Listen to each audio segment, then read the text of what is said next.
വാളക്കൂരി വാളക്കൂരി വാളക്കൂരി അല്ലേ വാളക്കൂരി അതെ വാളക്കൂരി ഇറങ്ങിട്ടാ ആ സംഭവം മുനമ്പത്തന്നെ സാധനം വന്ന് ഇറങ്ങിയേക്കാണ് പെരുമ്പാവൂർ മാർക്കറ്റിലേക്ക്. അതും പടപടക്കണം ചാളയൊക്കെ ഉണ്ട്. ചാള ഉഗ്രൻ ചാള. സംഭവം എന്താണെന്നുള്ള ഇപ്പൊ കാണിച്ചു തരാം. വാ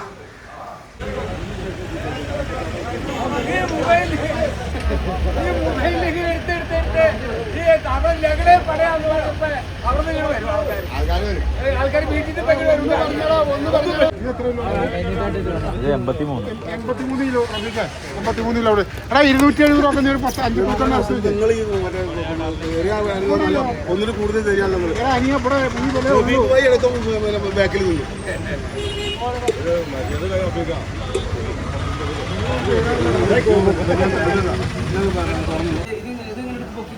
അത് വലുതെടുത്തണ്ണ പിടിച്ചാ കൊപ്പൊന്നുമില്ല. കണ്ടോ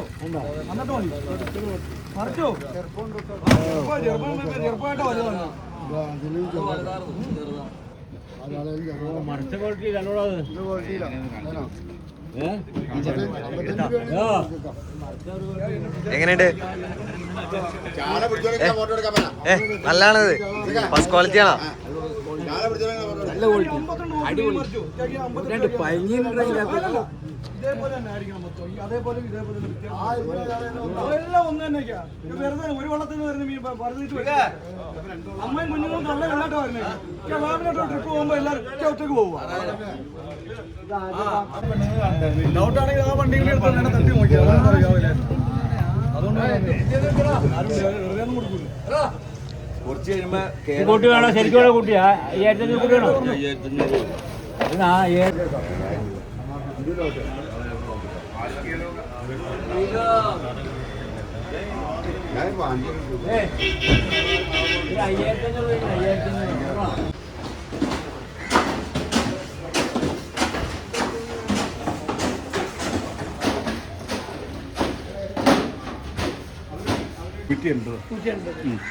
ഒരു കിലോയ്ക്ക് മേടിച്ചിട്ട് എത്ര കിലോ മേടിക്കും?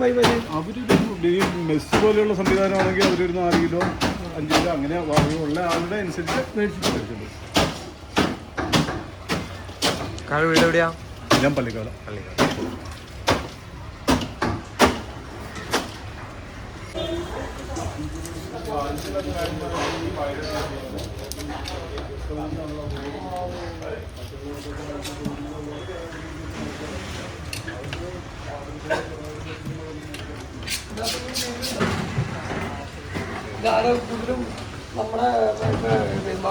എൻ്റെ പേര് നിസാറ്.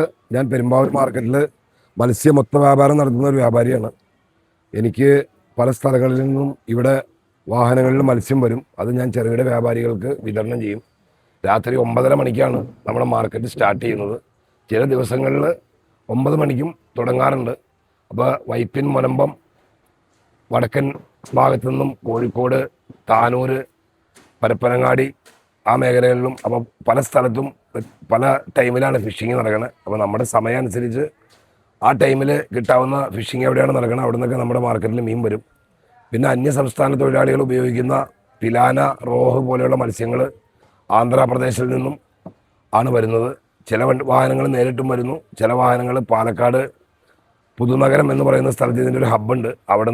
അവിടുത്തെ മൊത്ത വ്യാപാരികൾ എടുത്തതിന് ശേഷം മറ്റു ചെറുവാഹനങ്ങളിലേക്ക് പകർത്തി നമ്മുടെ മാർക്കറ്റിലേക്ക് അയച്ചു തരുന്നു. അത് നമ്മൾ രാത്രി വിൽപ്പന നടത്തും. ഏകദേശം ഇവിടെ വരുന്ന മീൻ ഒരു 80% ഇവിടെ തന്നെ വിതരണം ചെയ്ത് തീർക്കാറുണ്ട്. ബാലൻസ് വരുന്ന മത്സ്യവുമായിട്ട് വാഹനങ്ങൾ മൂവാറ്റുപുഴ അല്ലെങ്കിൽ പരിസര പ്രദേശത്തുള്ള ചമ്പക്കര, ആലുവ പോലെയുള്ള മാർക്കറ്റുകളിലേക്ക് പോവുകയും അവിടെ കൊണ്ടുപോയി അത് വിറ്റ് ഒഴിവാക്കുകയും ചെയ്യുന്നു. ഇവിടെ ഡെയിലി ഈ പറഞ്ഞ പോലെ ഒരു 10, 50, 60ഓളം കച്ചവടക്കാർ വരുന്നുണ്ട്. വ്യത്യസ്ത ഇനങ്ങളായ മത്സ്യങ്ങളും ഇവിടെ വിപണനം നടക്കാറുണ്ട്. ഏകദേശം കച്ചവടത്തിൻ്റെ സമയം ഒരു 1.5 മണിക്കൂർ മുതൽ 2 മണിക്കൂർ വരെ ആണ് ഇവിടെ വിപണനം നടക്കുന്നത്. അത് കഴിഞ്ഞ് ഈ സാധനങ്ങൾ ലോഡ് ചെയ്ത് പോകേണ്ട പ്രദേശങ്ങളിലേക്കൊക്കെ കൊടുത്തു വിടേണ്ടത് കൊണ്ടോട് 2 മണിക്കൂർ കൂടി എടുക്കും. ഏകദേശം ഒരു 12:30, 1 മണിയോടുകൂടി രാത്രിത്തെ വ്യാപാരം അവസാനിക്കും. പിന്നെ അതുമായിട്ട് അനുബന്ധ കാര്യങ്ങളാണ് പകൽ നടക്കുന്നത്. അത് അതിൻ്റെ പണം വാങ്ങിക്കലും ചില വ്യാപാരികൾ കടമായിട്ട് നമ്മുടെ അടുത്ത് നിന്ന് എടുത്തുകൊണ്ട് പോവുകയും പിറ്റേ ദിവസം അല്ലെങ്കിൽ അതിൻ്റെ പിറ്റേ ദിവസം വൈകുന്നേരമൊക്കെ ആയിട്ട് പണം തിരിച്ച് തരും. അങ്ങനെയാണ് ഇപ്പോൾ ബിസിനസ് നടന്നു പോയിക്കൊണ്ടിരിക്കുന്നത്. ഇപ്പോൾ ട്രോളിങ് സമയമാണ്. അതുകൊണ്ട് സാധാരണയായിട്ട് ഈ വള്ളക്കാർ പിടിക്കുന്ന കൊഴുവ, ചാള, ചെറിയ അയില പോലെയുള്ള മത്സ്യങ്ങളാണ് കൂടുതലും വരുന്നത്. പിന്നെ വളർത്തുമീൻ മെയിനായിട്ട് വരുന്നത് സിലോപ്പി, പിന്നെ റോഹ്, പിലാന, അത് മിക്കവാറും ദിവസങ്ങളിലുണ്ട്. ഇപ്പോൾ പൊതുവെ മത്സ്യത്തിന് ചെറിയ വില കൂടുതലായിട്ടാണ് നിൽക്കുന്നത്. കാരണം മത്സ്യത്തിൻ്റെ ലഭ്യത കുറവാണല്ലോ. അപ്പോൾ അതുകൊണ്ട് ആവശ്യക്കാർ കൂടുതലും. അപ്പോൾ അതുകൊണ്ട് ഇത്തരത്തിൽ ഉള്ള ഒരു പരിപാടിയാണ് ഇവിടെ നടന്നുകൊണ്ടിരിക്കുന്നത്. അത് സ്ഥിരമായിട്ട് എല്ലാ ദിവസവും നടക്കാറുണ്ട്. ഞായറാഴ്ച സാധാരണഗതിയിൽ അവധി ദിവസമാണ്. എങ്കിലും അന്ന് ആവശ്യക്കാരുണ്ടെങ്കിൽ നമ്മൾ മത്സ്യം വ്യത്യസ്ത മേഖലകളിൽ നിന്നും വരുത്തി അവർക്ക് സപ്ലൈ ചെയ്യാറുണ്ട്. മറ്റുള്ള ദിവസങ്ങളെ അപേക്ഷിച്ച് ഞായറാഴ്ചത്തെ ബിസിനസ് പൊതുവെ കുറവായിരുന്നു ഒരു കാലഘട്ടത്തിൽ. പക്ഷേ ഇപ്പോൾ ഏകദേശം എല്ലാ ദിവസവും ഒരേപോലെ തന്നെ വ്യാപാരം നടക്കുന്ന ഒരവസ്ഥയാണുള്ളത്. എല്ലാ ദിവസവും ഒരേപോലെ മത്സ്യം, മഴയും കാലാവസ്ഥ, വിൽപ്പനയുടെ കുറവൊക്കെ അനുസരിച്ച് കൂടുതലും കുറവൊക്കെ വിൽപ്പന നടത്താറുണ്ട്. ട്രോളിംഗ് നിരോധനം വരുമ്പോൾ പൂട്ടിയിടും. ട്രോളിംഗ് നിരോധനം വരുമ്പോൾ ഇവിടെ ഓപ്ഷനാണ്, ലേലമാണ്. മത്സ്യം കൊണ്ടുവരുന്ന ആളുടെ താരിഫ് അനുസരിച്ച് നമ്മൾ വ്യാപാരികളുടെ അടുത്ത് വില പറയും. അപ്പോൾ അവരൊരു വിലക്ക് ചോദിക്കും. അപ്പോൾ അങ്ങനെ ആ കൊണ്ടുവരുന്ന ആൾക്ക് ആ വിലയോട് അടുക്കുമ്പോൾ അദ്ദേഹം കൊടുത്തോളാൻ പറയും. അങ്ങനെ ആണിത് കൊടുക്കുന്നത്. ദിവസം ഏകദേശം എത്ര രൂപയുടെ കച്ചവടമൊക്കെ ഇവിടെ നടക്കലുണ്ട്? ദിവസം ഏകദേശം ഒരു ഇപ്പോഴത്തെ കണ്ടീഷനിൽ എന്ന് പറഞ്ഞിട്ടുണ്ടെങ്കിൽ ഒരു 3, ഞങ്ങൾ രണ്ട് വ്യാപാരികളാണ് ഇവിടെ ഉള്ളത്. ഒന്ന് MSP ആൻഡ് സൺസ് എന്ന് പറഞ്ഞ ഒരു കമ്പനിയും എൻ്റെ സ്ഥാപനത്തിൻ്റെ പേര് സ്വപ്നാന്ന്. അപ്പോൾ അവരും ഞാനും ഏകദേശം ഈ പറയുക എന്നെക്കാളും കൂടുതൽ മീൻ വെക്കുന്നത് അവരാണ്. ഞാൻ ഏകദേശം ഒരു ഡെയിലി ഒരു 2.5-3 ലക്ഷം രൂപയുടെ മീൻ വിൽക്കും. അവർ ഒരു 3-4-5 ലക്ഷം രൂപയുടെ മീൻ ഡെയിലി വിൽക്കാറുണ്ട്.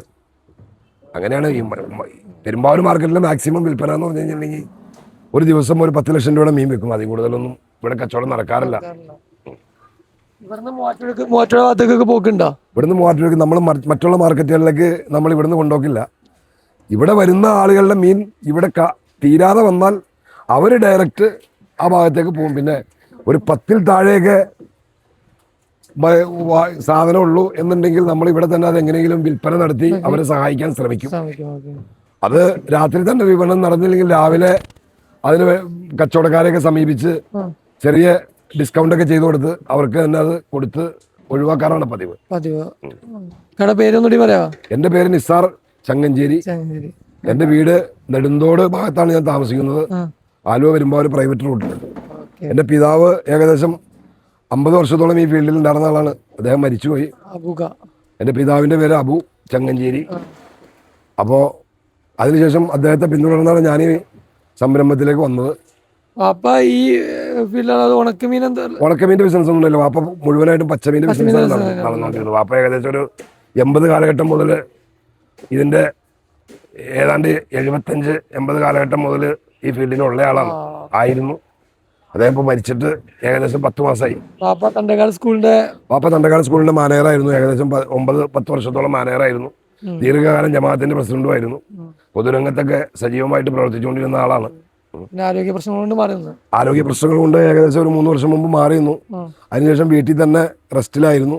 പെട്ടെന്ന് ഒരു ദിവസം ഒരു കഫക്കെട്ട് അനുഭവപ്പെട്ട് അതിനെ തുടർന്ന് ആള് മരണപ്പെടുകയും ചെയ്തു. ഈ കടയിൽ തന്നെ 27 വർഷം ഈ പെരുമ്പാവൂർ മാർക്കറ്റിൽ തന്നെയായിരുന്നു. പെരുമ്പാവൂർ മാർക്കറ്റിൽ തന്നെ.